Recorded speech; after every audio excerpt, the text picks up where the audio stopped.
BA BSc second semester MIC MDC 2 Hindi का chapter wise objective question देखेंगे आप लोग। जैसा कि आप सभी को पता है, हिंदी एमआईसी हो या एमडीसी हो, दोनों का सिलेबस सेम होता है। इसलिए जो ऑब्जेक्टिव क्वेश्चन मैं करा रही हूँ, दोनों के लिए ही करा रही हूँ, क्योंकि एमआईसी माइनर और एमडीसी वाले का सिलेबस सेम है। तो चलिए वीडियो को स्टार्ट करती हूँ और जो चैप्टर वाइज ऑब्जेक्टिव क्वेश्चन है वो करा देती हूँ। और जिन्हें अभी तक सिलेबस नहीं पता है कि एमआईसी एमडीसी हिंदी में क्या क्या पढ़ना है, तो वो एक बार डिस्क्रिप्शन चेक कर लेना, ठीक है। वहाँ पे सिलेबस का लिंक मिलेगा, उस पर क्लिक करके सिलेबस देख लेना। तो यहाँ पर आप लोग देखेंगे एमआईसी 2 माइनर में क्या पढ़ना है, एमआईसी एमडीसी 2 में क्या पढ़ना है, तो हिंदी कविता मध्यकाल पढ़ना है और इसी से क्वेश्चन भी लिया गया है। चैप्टर वाइज यहाँ पे मैं कराऊंगी।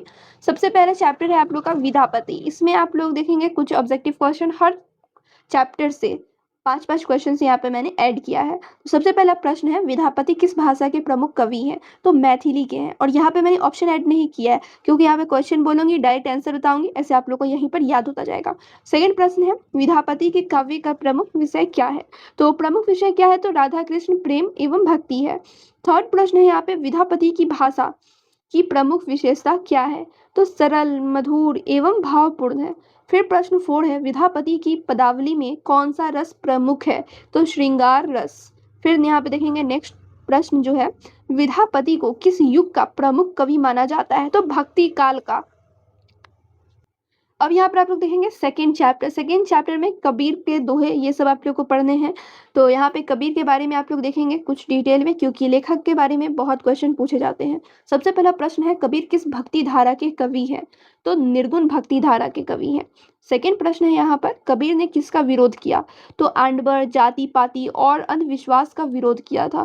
फिर नेक्स्ट है यहाँ पर, कबीर की भाषा क्या कहलाती है, तो कबीर की भाषा सदुक्कड़ी कहलाती है। अगला प्रश्न है, कबीर का मुख्य संदेश क्या है, तो कबीर का मुख्य संदेश क्या है, तो मानवता, प्रेम और सत्य है। फिर अगला प्रश्न है, कबीर की रचनाएं किस ग्रंथ में संकलित है, तो कबीर की रचनाएं किस ग्रंथ में संकलित है, तो बीजक में। तो ये थे कुछ ऑब्जेक्टिव क्वेश्चंस जो कि सेकेंड चैप्टर में आप लोगों को पढ़ने हैं, और इसमें आप लोगों को कुछ कविता भी पढ़ना है, वो मैं आप लोगों को पढ़ाऊंगी नेक्स्ट पार्ट में। फिलहाल यहाँ पे लेखक के बारे में ही आप लोग देखेंगे। तो चैप्टर 3 में आप लोग को मलिक मोहम्मद जैसी, इनके बारे में पढ़ना है।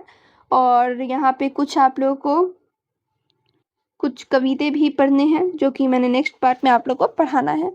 तो यहाँ पे देखेंगे मलिक मोहम्मद जैसी के बारे में। जैसी की प्रसिद्ध रचना कौन सी है, तो पद्मावत है। पद्मावत से भी एग्जामिनेशन में क्वेश्चन पूछे जाएंगे। जैसी किस काव्य धारा के कवि हैं, तो सूफी काव्य धारा के कवि हैं। अगला प्रश्न है, पद्मावत का मुख्य विषय क्या है, तो पद्मावत का मुख्य विषय है प्रेम और आध्यात्मिक साधना।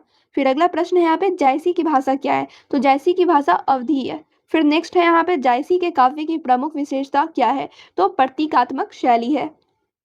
अब नेक्स्ट आप लोग देखेंगे चैप्टर 4 में सूरदास। अब इनके बारे में देखेंगे, सूरदास किसके भक्त थे, तो सूरदास जो थे वो श्री कृष्ण के भक्त थे।